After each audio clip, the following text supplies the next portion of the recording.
aman sen John soruyalar. Cumalağı nav dik koy ver. Nav dik. Goyu John. Aman ul no.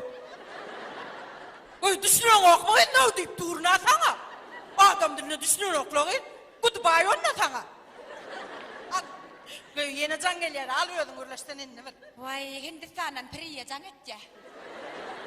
Alo Priya. Bayramın kutlu olsun oyun. Orcanı kimin uğradan soğudu mu da Allah'ın mı? Halıyı mı de? Ağa yönü ney deyip durla be. Ece Hindistan'dan gelen cağa Türkmençe uğurlap dursun ha. Alo, Priya. Teri bati bata meri yara.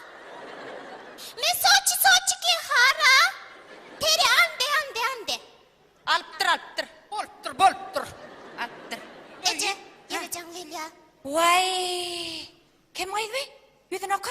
Ramana Botto. Aramana botta canetçe. Goy ramana bottu da var can eder mi goy? Adam imrahim lağıydın. Alo, Rahim, sen sağ ol bol ya.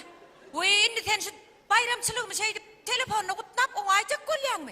Vay, şeyle mi? Bol ya, biz gitmersem Amerika. Ne mi diyen biliyor musun Rahim'in? Havu?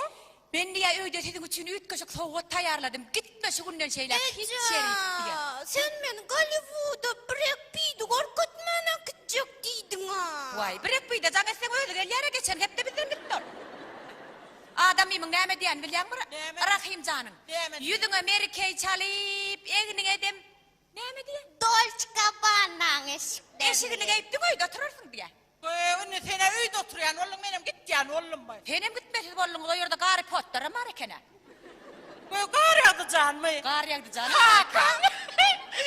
Goy önüne sene gitmeli mi? Bizim oyumuzda yanımızdakilerin bir de ne mi soğuk tayarlı belli de kim bilir ne mi tayarlı. Goy zorunumuz kutlaman dursa. Zenanlan bayramını kutlap bize gidelim hemmemiz. Bol ya. Mehriban zenanlar. Mehriban ineler. Bayramınız kutlu olsun. Ey mehriban zenanlar bayramınız